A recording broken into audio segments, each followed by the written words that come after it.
DGFI এর সংস্কার, আওয়ামী লীগ নিষিদ্ধ, জাতীয় পার্টি নিষিদ্ধ, এগুলো এনসিপি, গণ অধিকার পরিষদ কিংবা বিএনপি বা অন্য রাজনৈতিক দলগুলো যে চাচ্ছে, জামাত এখানে চুপ থাকছে, তার মানে আপনার কথা কি এরকম কিছু যে এই যে দাবিগুলো যারা করছে তারা বেসিক্যালি জামাতেরই ভোকাল, এরকম কিছু? নট রিয়েলি, বরং জামাতের আসলে এখানে এক ধরনের সুবিধাবাদী রাজনীতি তারা।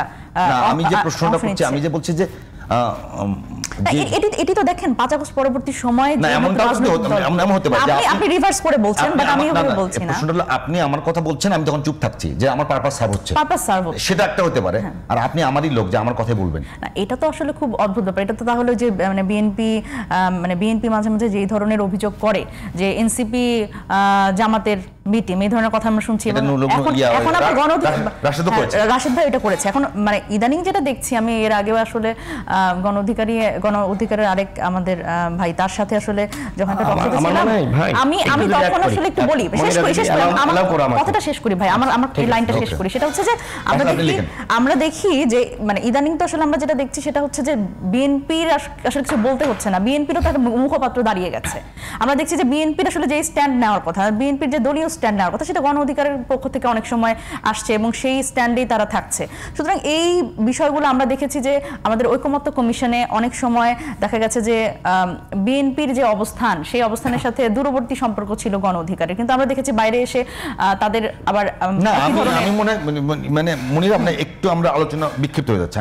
আমার মনে হয় আমি একটু বলি, আমি আপনার কাছে আসবো একটা বিষয় মনির, একটু আপনাকে যদি একটু অ্যাড করেন। বিষয়টা এরকম, আমি বলতেছি কি, আমরা যখন জোটগত আছি বা আমরা তিনজন যে জোটগত একটা কথা বলি, সেক্ষেত্রে একটা ব্যাপার থাকে।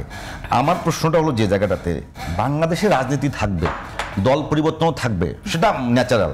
প্রশ্ন হচ্ছে আমি আমার আদর্শ ঠিক রেখে আমার দল পরিবর্তন করে আমার পূর্বের দলের মুখপাত্র হিসেবে ওখানে কাজ করছি, সেই ধরনের সমস্যা রাশেদ বলছে যে তারা ফেস করেছে, আপনারা ফেস করেছেন কিনা? দেখেন, এটা হচ্ছে আমাদের, আমি যদি বলি যে আমাদের দলটি যেহেতু আমরা বলছি যে আমরা মধ্যপন্থী রাজনীতি করব, সুতরাং এখানে আসলে নানান ঘরানার মানুষজন কিন্তু আমাদের সাথে এসছে এই নাগরিক পার্টিতে। সাবেক গণ অধিকার যেমন এসছে, সাবেক শিবির যেরকম এসছে, তারপরে সাবেক ছাত্র দল এসছে, সাবেক ছাত্র ইউনিয়নও এসছে।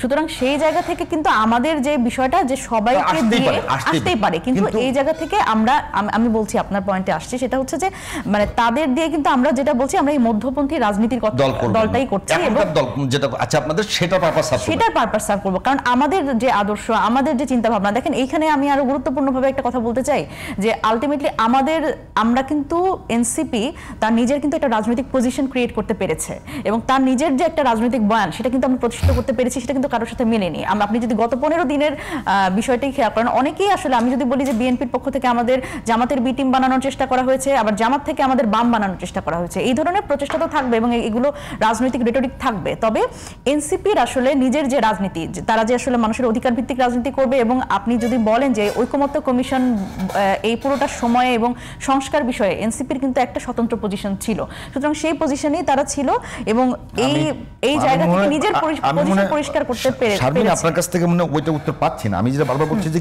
এক জায়গায় যাচ্ছি বারবার।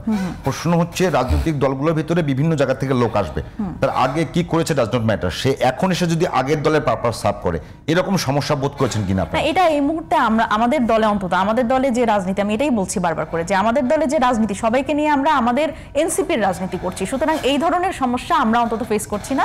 এই ধরনের বিষয়গুলো অনেক ক্ষেত্রে হয় যে আমাদের তৃণমূল পর্যায়ে অনেক ক্ষেত্রে এই সমস্যাগুলো আমরা মানে তৃণমূল পর্যায়ে হলেও ফেস করেছি, কিন্তু অন্তত আমাদের সেন্ট্রাল কমিটিতে এই ধরনের কোনো অসুবিধা। রাশেদ যদি বলেন, তাছাড়া আমি পরবর্তী প্রশ্নে যাব। এখন প্রশ্ন করে ফেলেন, সমস্যা নেই। না, আপনি যে বলতে চাচ্ছেন বলেন আগে।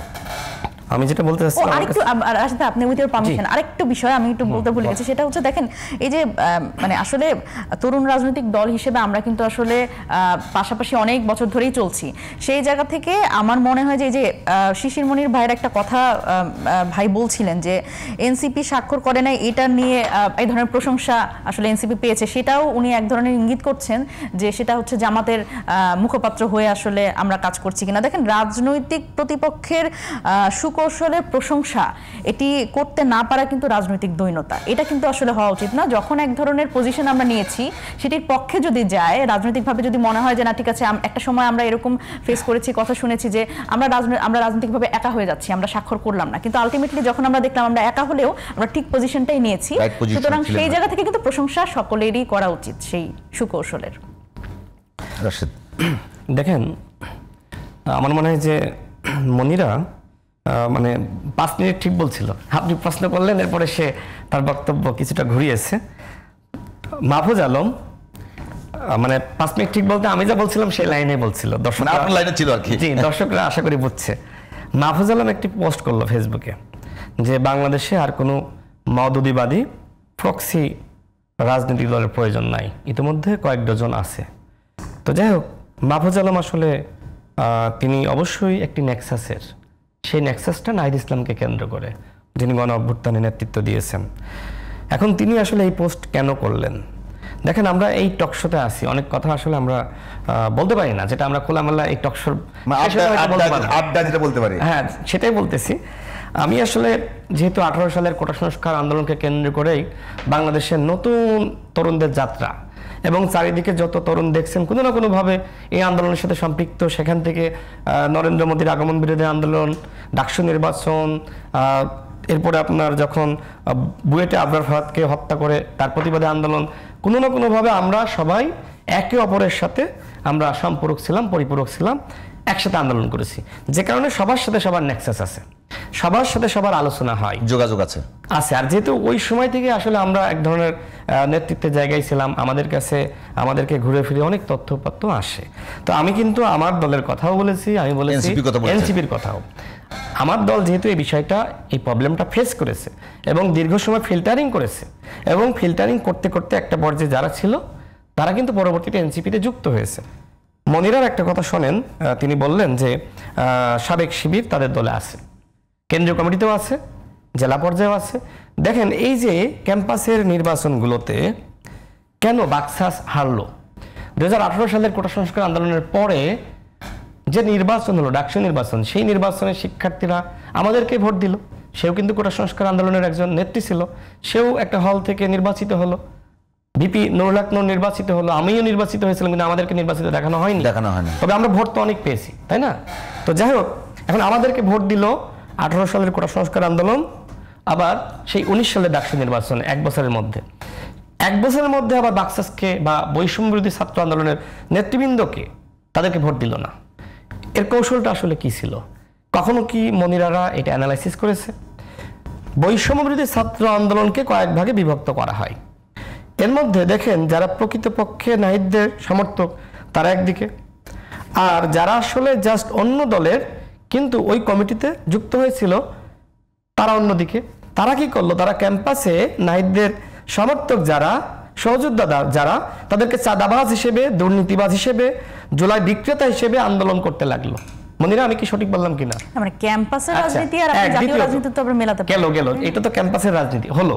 এর মাধ্যমে ওই কাদের, যিনি 9 দফার ঘোষণা দিয়েছিলেন, 9 দফা থেকে 1 দফা, সেই কাদেরের মতন ছেলে যখন এইভাবে আসলে সে ফেল করলো, তখন আমার কাছে এই চক্রান্ত যে কাদেরকে বিতর্কিত করা, বাকেরকে বিতর্কিত করা, বিতর্কিত করতে যত সময় লেগেছে ততক্ষণ ডাকসু নির্বাচন চাওয়া হয়নি, বিতর্কিত করা শেষ, এরপরে দেওয়া ডাকসু নির্বাচন। তো এই ঘটনাগুলো তো ঘটেছে।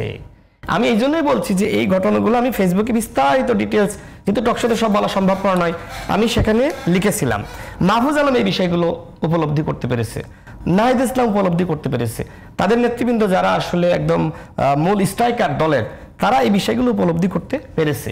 এবং পারার কারণেই দেখবেন যে নাহিদ ইসলামের বর্তমান স্টান, পারার কারণেই দেখবেন মাহফুজ আলমের বর্তমান স্টান, পারার কারণে দেখবেন হান্নান মাসুদ সহ তাদের যারা শীর্ষ নেতৃবৃন্দ, তাদের স্ট্যান্ডগুলো একটু খেয়াল করবেন। এরপরে তাদের সামান্তা শারমিন, অন্যান্য যারা আছে, আমি মনে করি যে তারা এই সমস্যাগুলো যে ফেস করতেছে, তারা এগুলো বোঝার কারণে এখন আসলে তারা এই ধরনের স্ট্যান্ড নিয়েছে। মানে এনসিপির যে জামাত বিরোধী অবস্থান বা শিবির বিরোধী বক্তব্য, এগুলো নিয়ে আপনি প্রশ্ন তুলেছেন, আসলে কি মানে তাহলে যা জামাত বিরোধী, আমার কাছে যতটুকু তথ্য আছে আমি বলি, যারা একসময় শিবিরের নেতা ছিল, এখন এনসিপির নেতা, তারা এখন জামাতের বিরুদ্ধে গরম গরম বক্তব্য দিচ্ছে।